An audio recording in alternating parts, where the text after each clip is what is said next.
All right. We're gonna react to Hotel Transylvania right here. The Hotel Transylvania characters. So I know I react to it off stream, but I'm gonna react to it on stream. So hey man, here we go, man. I like Hotel Transylvania, but I like Hotel Transylvania, man. One of my favorite Halloween movies, Halloween cartoon movies ever, bro. Hey, bro. Let's just go ahead and just react to this shit. Get ready for a fun and spooky dive into your favorite monster's morality. Welcome to Hotel Transylvania! We're ranking all the characters from the entire Hotel Transylvania series from good to evil. And as usual, we'll be starting with the most pleasant guests and working our way down to the most evil.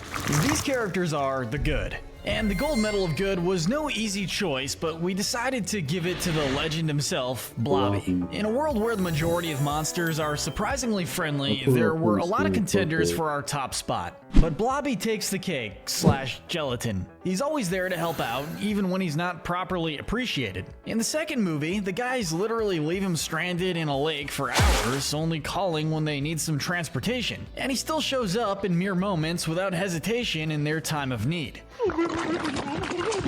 You have to go now? If his friendliness wasn't enough, Blobby is also a great father. When he somehow has a son in the third movie, he takes good care of him. When his balloon animal pops, he replaces it with a blobby little puppy, which is as adorable as it is sweet. On top of fathering a child, he's also able to father a church, since he officiated a wedding at the start of the movie, implying that he is an ordained minister. So Blobby is the manifestation of all that is good and blobby in the world. And I'm 100% down to have him officiate my wedding someday. In a close runner-up position, we have Winnie Werewolf, Dennis's best friend and potential zing. Winnie has been one of the MVPs since the first movie. Her only appearance there was as the literal one of the werewolf children who still retained some level of respect for her parents, at which point she used her sense of smell to track down Johnny. I drove through town to the airport. From then on out, she remained a loyal companion to Dennis, always playing with him, staying beside him when he's upset, and protecting him from anyone who would dare approach him with anything but the utmost kindness. And on that note, let's talk about Dennis. As the son of Mavis and Johnny, this little guy plays the biggest role in his debut appearance, in which Dracula repeatedly places him in terrifying, dangerous situations to see if he's a vampire or a human. We'll get to his morally questionable traits later, of course, but Dennis is pretty innocent. He's a sweet kid who just wants to spend time with his family, be them human or monster. It's also worth noting that he'll go to some pretty intense lengths to protect his loved ones, shown by how his vampire / bat powers are awakened when Winnie is in danger. That was so cool when, you know what I'm saying, when after, you know what I'm saying, they was captured by Bella. Dude, Dennis had that fucking vampire teeth, these fangs on his fucking teeth, and he was ready to fucking fight, bro. Like, that was so legendary, man. Like, for real. Worst you could say about Dennis is just the most absolutely tame misbehavior you could expect from a kid. Like trying to sneak his puppy on board a cruise. If that's the worst thing you've done in your life, you're doing pretty great. Landing just outside of our top 3 is one of the series' main heroes, Mavis Dracula. She's a... Now, Mavis is one of my favorite characters on Hotel Transylvania. And I say that because, you know, she just wants to like do the best she can to like not only to protect everyone, but also protect her child. You know what I'm saying? Because when her and Johnny was like out on vacation, well, I don't say vacation, but out of town, out of Transylvania, you know what I'm saying? Dracula was literally just someone was putting Dennis in danger. You know what I'm saying? Especially to higher heights, bro. Until Mavis had found out about what's going on with Dennis. You know what I'm saying? And that's the thing about this shit. So I absolutely respect her for it, and I absolutely respect her for being protective from a child, because my God, man, that's really crazy, bro. But yeah, I absolutely like Mavis do, and she's a beautiful girl as well, a beautiful cartoon character, a cartoon female character. You know what I'm saying? But yeah, bro, like Mavis, one of my favorite characters, bro. But really, my favorite character had to be Johnny, bro. Johnny's so funny as hell, man. He really is. He is so funny. She's a college-aged plus 100-aged vampire who wants to explore the world outside of her dad's giant hotel. Mavis is proof that in this universe, monsters are generally nothing to be afraid of. When she visits a human village on her 118th birthday, she greets every person she sees with a friendly face. And this sense of compassion and acceptance is pretty much the core of her whole character. You're my age? Sure. Oh, well, how old are you? Whether it's for her family or some random gas station worker. I mean, really, when you think about it, her love for Johnny got the ball rolling for Dracula to slowly but surely learn to accept humans. And furthermore, yeah, I loved the couple with Johnny and Mavis. I thought the couple between the two are really cute, like for real. More for monster. The Doofus and Johnny and the caring and loving Mavis dude. I've always loved her, like for real. And humans to live in harmony once again. All of that doesn't even scratch the surface of how supportive she is of her husband and son, both of whom she cherishes with all her heart. And despite how many ludicrous mistakes Drac has made, she's always looking out for him too. The guy messes a lot of stuff up, but his daughter was not one of them, as Mavis is a gem. And the apple didn't fall too far from the tree either. Up next is Martha, Drac's deceased wife. While Dracula's human hatred can be pretty severe, you can't forget that it is rather justified. When some humans discovered a couple of vampires living in their neighborhood, they decided the only logical course of action was to murder them. Martha not only was willing to lay down her life to allow Drac and Mavis to live a full one, but she poor Martha and Dracula, bro. These humans, they just took something that meant to Dracula, and that's Martha. Martha means so much to her, and so much to him. Like, you know what I'm saying? Like, it's just so sad how it ended. You know what I'm saying? thought even further ahead too, creating a beautifully illustrated storybook about her and Dracula's zing for Mavis's 118th year birthday, teaching her and reminding Drac of the importance of cherishing the love you're lucky enough to find. With that, let's move on to one of the humans who helped stop interspecies racism, Johnny. Johnny is one of those... Now, there's Johnny, bro. He's literally my favorite character of Hotel Transylvania. He's such a funny and goofy dude, bro, like for real. Season 1 Patrick Star types of characters. He's pretty dense, sure, but he occasionally has some surprising moments of emotional wisdom that come out of absolutely nowhere. In the first movie, we see him at his best when he's willing to sacrifice his feelings for Mavis so she won't be hurt by him leaving after her birthday party. You're a monster, and I hate monsters. While Mavis immediately and correctly recognizes this is Drac's doing, it still shows that Johnny's able to place others' feelings above his own. And that facet of his character is consistent throughout the movies, shown by how he always helps the people around him become more kind and marshmallow-like. But while Johnny is, in fact, the marshmallow, he's not without his faults. Most notably in the final movie, Transylvania. Van Helsing's machine goes haywire and turns Johnny into a continually mutating dragon who begins to lose sight of himself, thrown into sheer rage when he discovers that Dracula lied to him about why he wouldn't give him and Mavis the hotel. This was a low point for Johnny, but his anger was understandable, and at a certain point, he couldn't really control himself anymore. He could, however, control himself when he decided to help Dracula endanger Dennis behind Mavis's back so he could grow his fangs. Luckily, his possession of the Darwin Cinder Medal led to him revealing the secret anyway. While he's definitely a good guy, he is the first character we can really say anything bad about, so we have to place him just outside of our top 5. But fret not, we'd never be cold-hearted enough to separate him from Johnny's backpack. Sure, it's a backpack of few words, actually of no words, but this backpack is dear enough to Johnny for him to consider him the best man at his wedding. I have no idea if Johnny has some deep sentimental reason for loving his backpack so much, but it's honestly way funnier if there's no reason at all, so we'll just leave it here.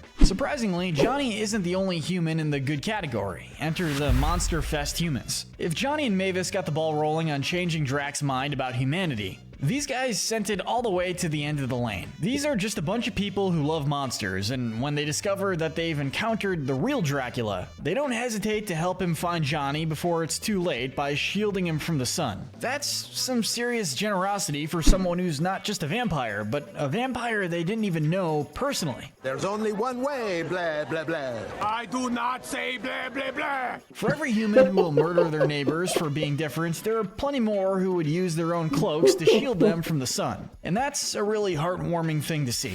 Dana, the director, is one of the less traditional vampires in the series, but we have to give him some credit regardless. As the leading camp counselor, he takes a lot of pride in his work and does all he can to keep the kids safe. Hokey pokey. See you at the campfire. When he discovers that Dracula not only destroyed his camp, but endangered Dennis's life without even knowing if he was a vampire or not, he rightfully prepared to call the authorities. Vampire or not, being courageous enough to defy Count Dracula himself is pretty noble, so props to you, Dana. He might be lower than some other characters, but make no mistake, Tinkles is a very good boy. He's also a very big boy, which admittedly makes him look more threatening than he is in all seriousness. But that's okay. What this puppy lacks in carefulness, he more than makes up for in sheer love and affection. Not to mention how cooperative he can be, as long as he's well fed. And speaking of which, we have to give him the Gluttony Sinner Medal for that. While Tinkles is usually friendly, the more skeletal guests of the hotel would do well to keep their distance from him. I mean, that's just straight up body horror. This is some Attack on Titan level dread. Poor guys. On the topic of skeletons, we have to give a shout out to Skeleton Man. Given that he doesn't even have a name, you can probably infer that he doesn't have a major role in the series, but we wanted to shout him out anyway on the sole basis that he's always sticking up for his wife. Whether it's telling a curious human to keep his hands out of her, or telling off Dracula for invading her shower by accident, this guy has a bone to pick with anyone who disrespects his wife, and we respect that. Another unnamed entry. Next, we have to give the fish cruise workers a quick mention. Hailing from the third movie, these guys are a pretty simple bunch. They just want to give their customers a delightful time on the cruise they paid for, waiting on them hand and foot however the need arises. It's completely justified for, I forgot to say, like, it's completely justified for, for the skeleton man to protect his wife. Because that's what every other couple does. They just protect their, well, I would say every other couple. Some couples are very toxic, but that's just what a lot of couples out there do. They just protect their loved ones and their girlfriend, boyfriend, or husbands or wife, from other people. You know what I'm saying? And I absolutely am justified with, and that's pretty justifiable. You know what I'm saying? Rises. Quality customer service is important, and while they don't do it with a smile on their face, at least I don't think that's a smile, it's done with a lot of politeness. Now, everybody give a hand, and a foot, and a head, and any body parts you have to spare for our next character, Frankie. As a close friend of Dracula, Frankie is an all-around decent guy. Sure, he's implied to have a bit of a gambling habit, and more than a bit of an ego, for the latter of which will give him the Pride Sinner Medal. In the fourth movie, when Van Helsing's invention turns him handsome, he takes that newfound appearance and runs with it. What's up, fellas? But as full of himself as he can be, Frankie's the kind of celebrity who always treats his fans with respect, and additionally, he's always there when his loved ones need him. He'll even rub sunscreen on his wife's back while his hands are detached from his body. And closing out our good section, we have Murray the Mummy. Similarly to Frankie, Murray is a decent guy and a good friend of Drax, whose faults don't really extend beyond regular sins. We will have to give Murray the Lust Sinner Medal for the sheer fact that he's pretty flirtatious with the ladies, although he does treat them respectfully. But at the end of the day, Murray is another guy who will put himself in harm's way for the sake of his friends, and while he is flawed, none of his flaws are enough to push him into neutral territory. But with that said, it is time for us to move on to the characters who have more questionable moral compasses. This is the gray area. And we kick off this category with Wayne's better half, Wanda Werewolf. She isn't in the gray area for any egregious misdeeds or anything, but rather for being one of the more indifferent characters. I'll always sympathize with how much Wayne and Wanda have to deal with, considering how rambunctious their kids are, but Wanda is one of those fictional moms who seems like she'd be happier if she didn't even have kids, sometimes. Now we have the man who ruined all of the internet's fanfictions about him with just one face reveal, Invisible Man. Yeah, remember when the internet got Oh, really mad at this shit. movie for the fact that he looked like Mort Goldman from Family Guy. Good times. Like Wanda, he's one of the more indifferent characters in the series. He's nice enough, save for the occasional prank, even if it is pretty weird that he hangs around his friends naked most of the time. I was just in the pool. The water's cold. Don't judge me! Of course, there was the scene in Transylvania where he was willing to leave Blobby behind in a sinking boat to save himself, which could be the second time he's almost had a hand in Blobby's side in the series. Not cool, Mort. I mean, Invisible Man. But let's talk about the shrunken heads. Perhaps more so than anyone else in these movies, they're the embodiment of just doing my job. Instead of do not disturb signs, Dracula prefers to use sassy shrunken heads. Oh, it's you. Glad you could make it. On one hand, they'll roast you without a second thought, but on the other hand, they'll totally call you out if you're doing something wrong, particularly if your name rhymes with Mount Pracula. Next, we have a quick mention for Johnny's parents. Think of these two as, you ever met one of those people where they aren't very prejudiced, but they're not as not prejudiced as they think they are? That's these two. They're generally friendly enough, aside from the occasional snide remark from Linda. Calling humans normal is kind of insensitive, but they make an effort to accept Mavis into the family and make her feel welcome, as misguided as they can be. There are many fathers in Hotel Transylvania, but none of them have their work cut out for them as much as Wayne Werewolf. Wayne is the father of... he's got a lot of werewolf babies. Like Wanda, he's naturally exhausted by them a good bit, to the point where he seems disappointed when the daycare staff in the third movie tells him they will, in fact, be getting their children back at the end of the day. While he struggles to raise his kids, he's still ultimately a decent guy, always willing to help Dracula and his other friends out with whatever they need. Of course, then there's the matter of why he's in the gray area, which circles back around to his family. In Transylvania, when he's turned into a human, he takes the opportunity to hide from his kids and knowingly leave his wife to do all the work. While it's the only major misdeed he has throughout the films, it's enough to call his family values into question and earn him the Sloth Sinner medal as well. The werewolves might need some couples counseling after that incident. Now, without further ado, let's give a hearty blah blah blah to the main character himself, Count Dracula. Drac was a difficult character to play since he's one of those characters who has a lot going both for and against him. On one hand, Drac is one of the most altruistic monsters in the series. He built the hotel as a means of protecting Mavis and monster kind, providing what he hoped. Yeah, pretty much. Like, Dracula is like between like having like good deeds and bad deeds, you know what I'm saying? And that's just it with him. And deservedly, he'd be in the fucking in the gray area because he just did some both good and bad things in every franchise of Hotel Transylvania, like, you know what I'm saying? So yeah, deservedly he deserved to be in the gray area, you know what I'm saying? Especially what he did in the first Hotel Transylvania, trying to hide Johnny from being a human and trying to make him be a monster. And then on the second movie, when he was taking care of Dennis and was putting Dennis in fucking danger and doing that behind Mavis' back, like, you know what I'm saying? So I don't know, man. Like, yeah, he has some flaws. Man.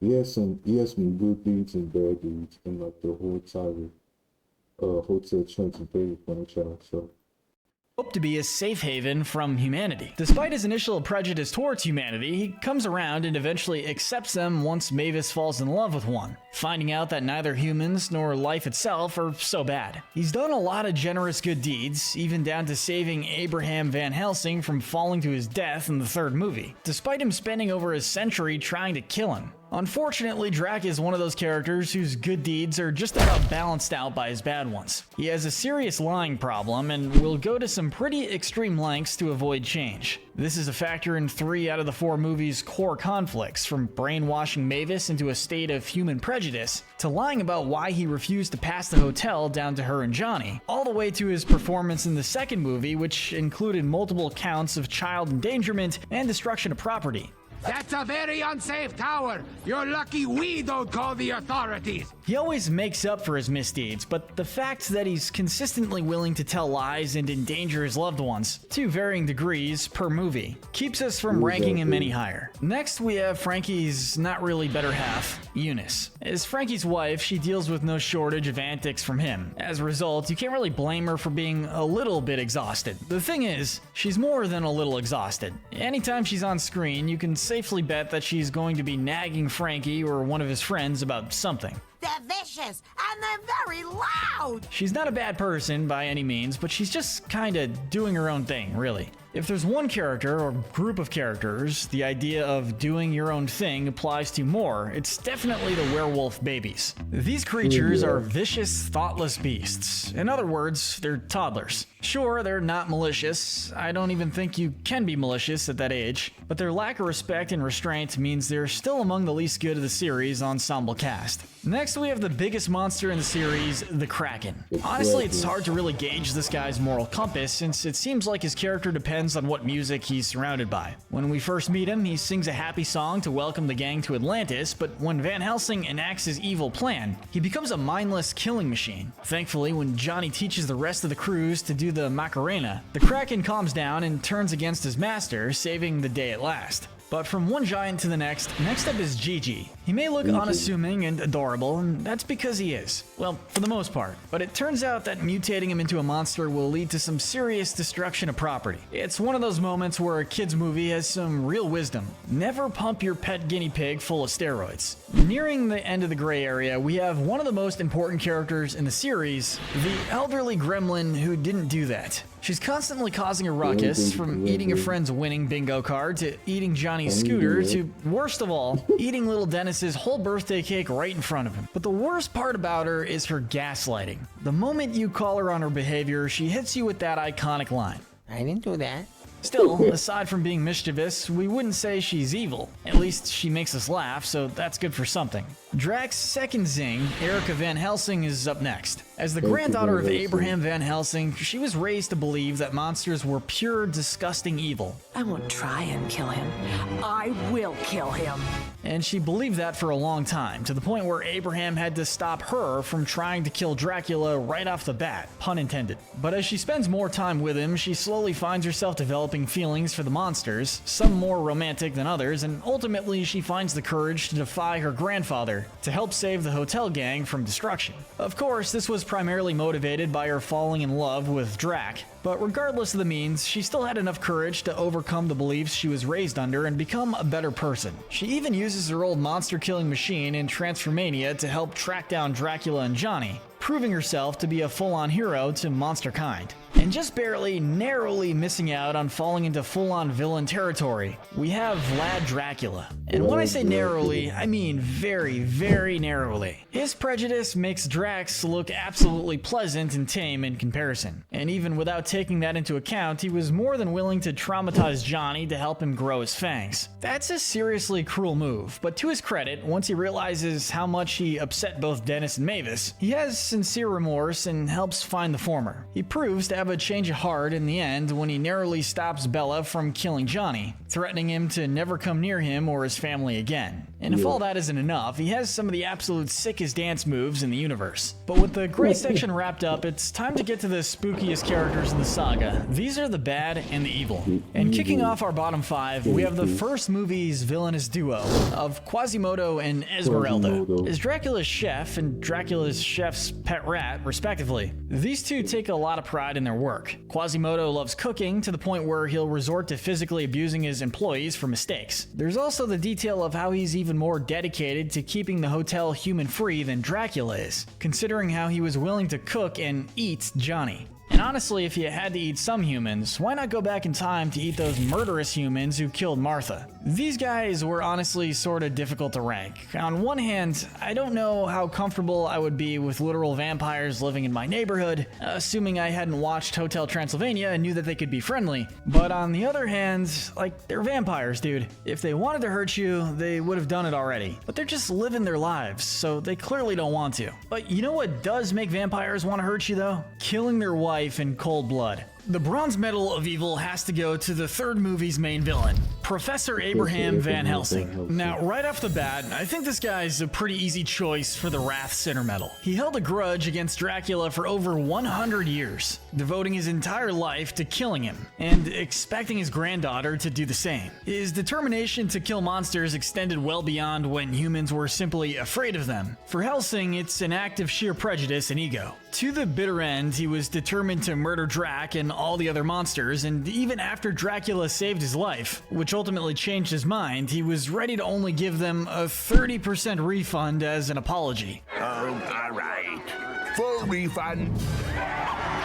Thankfully, he's become a better person. He's no longer a speciest bounty hunter in the fourth movie, just a mad scientist who lives in a basement testing dangerous inventions on animals, which ultimately results in the hotel being destroyed and Johnny's brain almost being pulverized beyond recognition. So I guess he's making progress. But first, this video is brought to you by WickedBinge channel memberships. You can gain access to our videos early before anyone else, plus get members-only emojis and loyalty badges by supporting the channel through a membership. The Silver Medal of Evil goes to the workers of Gremlin Airlines. Picture this. Take the minions from Despicable Me, give them all cocaine, and put them in charge of an airplane company. It sounds like a horrible idea, and it is. But the workers at Gremlin Airlines, unlike the minions, are intelligent enough to fly aircraft, offer snacks and drinks, and have their own lives and families outside of work. So the fact that they're constantly endangering their clientele speaks to the fact that these critters are legitimate psychopaths. From dangling passengers out on a rope for fresh air to pouring hot coffee on their crotches to literally trying to crash the plane instead of just landing it.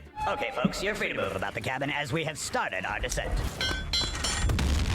These creatures are absolute menaces, only saved from a lower spot by the fact that they aren't all there in the head. But taking our gold medal of evil is the one character who doesn't even have that defense, Bella, the human-hating vampire bat. As Vlad's underling in the second movie, you wouldn't be blamed for thinking he would have a similar change in behavior. But the movie actually defies expectations by having him be the truly evil villain, going out of his way to hurt humans and monsters however he pleases. What makes Bella truly despicable, however, is the fact that he was willing to hunt down Dennis and Winnie, two very small children, and basically massacre them for sheer fun. Humans don't belong with monsters! Even Vlad, who hated humankind with a vengeance for centuries, was disgusted by his attempt to kill both them and Johnny, and now that I think about it, the fact that he was ready to kill part of Vlad's family means he wasn't even loyal to his old friend. He's the kind of monster those humans who killed Drac's wife were afraid of, and while they may have been mistaken in their fear-blinded hatred, Bella fully knew what he was doing, and he did it proudly and happily.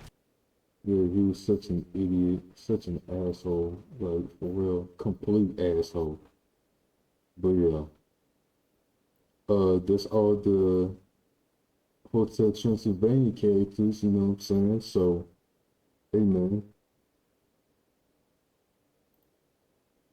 that's all, bro. You know what I'm saying? All of them. All I know is Hotel Transylvania is one of my favorite Halloween movies of all time. You know what I'm saying? And not only that, bro, you know, I just wasn't a fan of it at first until I just started to grow on it and it just became a fan of the fucking movie.